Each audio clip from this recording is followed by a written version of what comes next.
Hello बच्चों, हमारा नाम एकेडमी। आज का डिस्कशन है क्लास मॉडल पेपर बोर्ड ने किया है एट अ टाइम में जो इस बार सेकंड का एग्जाम लेने वाला है उसका। तो चलते कौन है class model paper set 1 chemistry का है। किसका है? केमिस्ट्री का।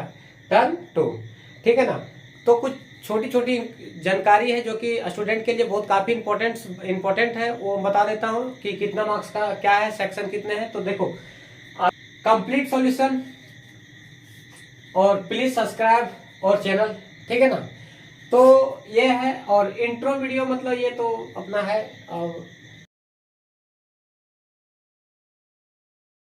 तो देखो, टोटल क्वेश्चन जो रहेगा सो 19 क्वेश्चन रहेगा, ठीक है ना। अब देखो, सेक्शन इसका 3 सेक्शन में रहेगा। 19 क्वेश्चन का section 3 section, section A, section B और सेक्शन सी। तो देखिए फ्रेंड, जो हमारे सर हैं 1 बजे जो सो रात में वीडियो को शूट कर रहे हैं। आप जैसा कि देख पा रहे हैं 12 बज के जो सो 47 मिनट हो चुका है और ये हम यहाँ पे लिखा हुआ है। और तो आप देख सकते हैं कि जो सो 1 बजे वीडियो सर शूट कर रहे हैं। तो देखो, इसका 3 सेक्शन है, सेक्शन ए, सेक्शन बी और सेक्शन सी।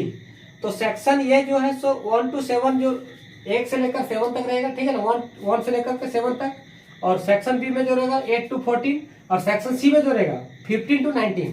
अब इसमें से टोटल क्वेश्चन कितना आएगा? सेक्शन ए में 7 क्वेश्चन रहेगा, सेक्शन बी में 7 क्वेश्चन रहेगा और सेक्शन सी में 5 क्वेश्चन रहेगा। अब बात आती है कि इसमें से कितना क्वेश्चन करना है।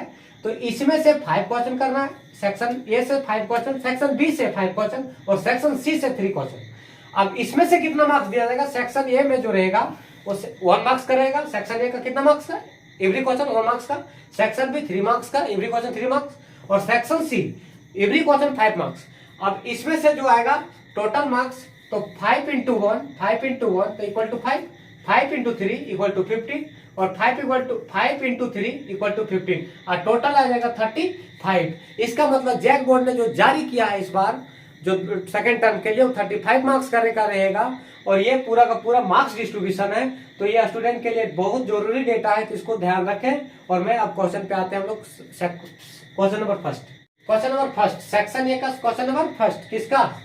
Right the Lewis dot structure of CO molecule, ठीक है ना। CO मॉलिक्यूल, तो इसका लुईस डॉट स्ट्रक्चर कैसे निकालेंगे?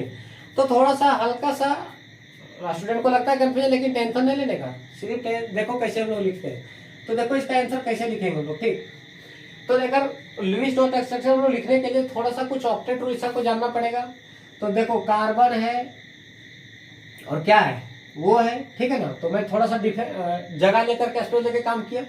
तो देखो, कार्बन की अगर एटॉमिक नंबर बात करें तो 6 होता है, इसको अगर तोड़ेंगे तो 2 4 होगा, तो इसको बोलते हैं वैलेंस इलेक्ट्रॉन।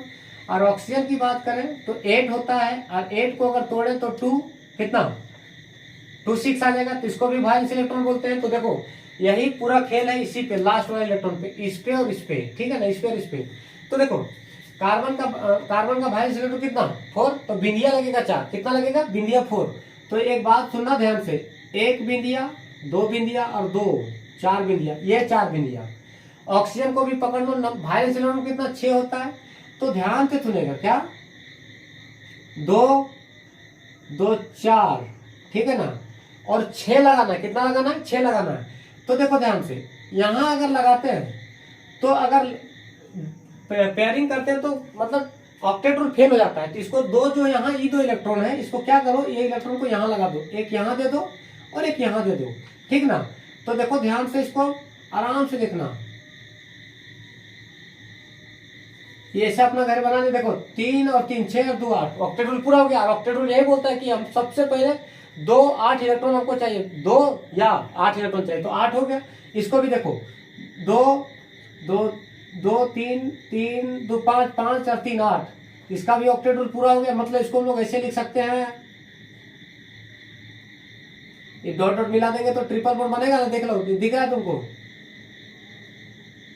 और फिर इसको हम लोग ऐसे डॉट डॉट मिला करके ट्रिपल बॉन्ड बना लेंगे। कैसे? ये रहा किसका? ये रहा CO मॉलिक्यूल का क्या? Lewis dot structure. क्या रहा ये? Lewis dot structure, dot structure. ये था फिगर। Question number second.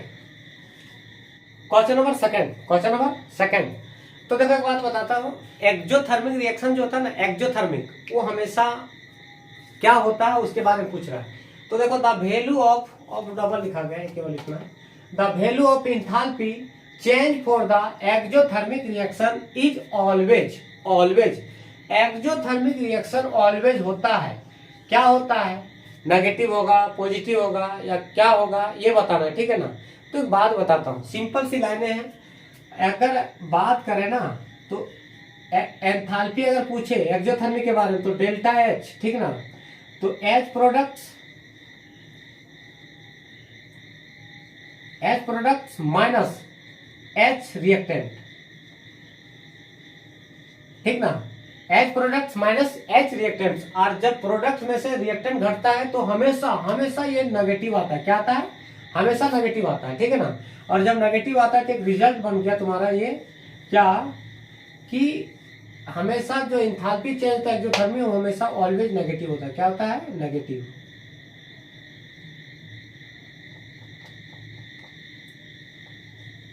क्या होता है, नेगेटिव। ये क्वेश्चन नंबर कौन सा था, सेकंड।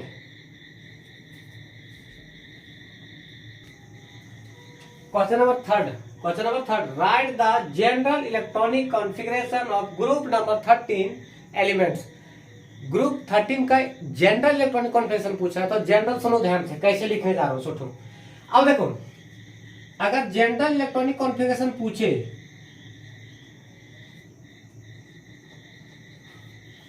इलेक्ट्रॉनिक कॉन्फ़िगरेशन पूछे, जिसको हम लोग शॉर्ट में ईसी बोलते हैं, ईसी मतलब इलेक्ट्रॉनिक कॉन्फ़िगरेशन, ठीक है ना। तो देखो NS2 NS1 sorry NS2 NP1 2 और 3, तो 13 वाला 10 जोड़ देंगे तो 13 आ जाएगा। ये किसका इलेक्ट्रॉनिक कॉन्फ़िगरेशन निकला है, जनरल इलेक्ट्रॉनिक कॉन्फ़िगरेशन और किसका, ग्रुप नंबर 13 का, ठीक है ना। अब देखो एक क्वेश्चन नंबर थर्ड था, क्वेश्चन नंबर 4 क्या बोल रहा है, calculate the pH of 0.1 MnHCl। तो पीएच पूछा, क्या पूछा, पीएच। तो इसका आंसर देखेगा, पीएच इक्वल टू एक फॉर्मूला होता है minus of log of H plus ion, क्या होता है, H प्लस आयन। तो देखो H प्लस आयन। अब एक बात सुनना, ये जो है सो कंसंट्रेशन है, क्या है ये, कंसंट्रेशन। तो pH equal to minus of log, इसको क्या मैं इसके जगह में H प्लस आयन, यही तो H प्लस आयन है। तो देखो एक बात, क्या मैं इसको ऐसे लिख सकता हूँ क्या, 0.1 को 10 के पावर -1 लिख सकते हैं क्या, एकदम लिख सकते हैं, 10 के पावर -1, ठीक ना। अब एक बात बताओ, pH equal to minus log, एक रूल हम तुम लोग को बताते हैं, लॉग कब रूल, लॉग m के पावर n। तो ये जो n होता है वो जंप कर जाता है, n log n, n log m। देखो तो लॉग का प्रॉपर्टी है, तो देखो log m हो गया ही और log n हो गया ही, तो ये क्या होगा, जंप हो कर जाएगा, यहाँ माइनस रहने दो, -1 जंप कर गया यहाँ, और log n, n मतलब m मतलब 10। अब एक बात बताओ, log 10 का वैल्यू जीवन भर याद रखना हमेशा 1 होता है, कितना होता है। तो देखो pH equal to minus minus plus हो जाएगा, और log 10 का वैल्यू कितना हो जाएगा, इसका डायरेक्ट 1 हो जाएगा, तो 1। और pH हमेशा आ जाएगा तुमको सॉल्व करके 1 × 1 कितना जाएगा, 1 × 1 करेंगे तो 1 आ जाएगा। तो pH कितना आ गया, हम लोग को यही पूछा था, देखो कैलकुलेट द pH पूछा था ना, तो 4 का भी आंसर निकल गया। ये किसका क्या निकल गया, 4 का। Question number 5, define oxidation in term of electronic transition. क्या बोल रहा है कि ये ऑक्सीडेशन के बारे में पूछा है, डिफाइन करने बोल रहा है ऑक्सीडेशन, ठीक है ना। तो ऑक्सीडेशन को डिफाइन करने के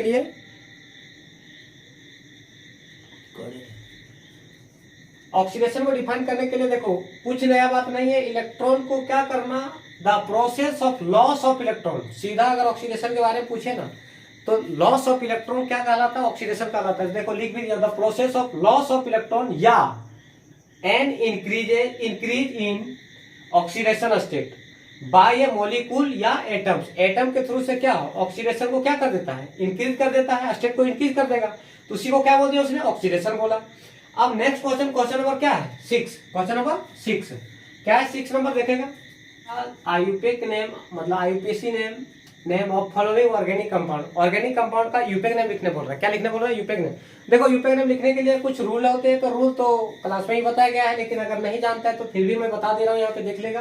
तो देखो लॉन्गेस्ट चेन ढूंढो सबसे पहले, 1 2 3 4 5, 1 2 3 4, मतलब लॉन्गेस्ट चेन हम लोग को कैसे मिलेगा? लॉन्गेस्ट चेन ऐसे मिलेगा। अब एक बात बताओ, लॉन्गेस्ट चेन तो मैं ढूंढ लिए, अब लॉन्गेस्ट चेन ढूंढने के बाद पारी आती है काउंटिंग करने की। क्या आती है पारी? काउंटिंग।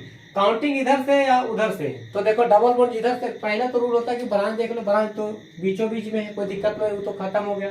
आप देख लो डबल बॉन्ड किधर से नजदीक आएगा, तो देखो 1 2 3 4 पे डबल बॉन्ड आ रहा है, जबकि इधर से 1 पे आ रहा है, तो इधर से नंबरिंग करेंगे।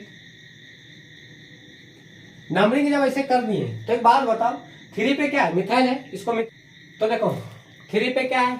3 पे लिखेगा 3 मिथाइल, 3 मिथाइल, क्योंकि CH3 को क्या बोलते हैं? मिथाइल बोलते हैं ना, 3 methyl.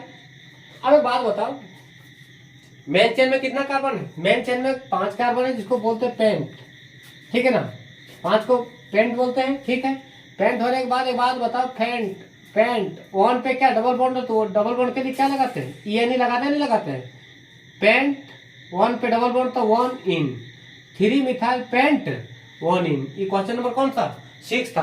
Question number 7, question number 7, question number 7, write the structure of cis isomer for butyne. देखो ब्यूटूइन और भी सिस पूछा है, सिस और ट्रांस होता है, तो दोनों लिखेंगे, लेकिन आंसर हम लोग को सिस चाहिए, ठीक है ना। तो देखो आंसर इसका कैसे लिखेंगे, पहले फिगर इसका बनेगा कैसे? ब्यूटूइन का फिगर ऐसे बनता है, कैसे?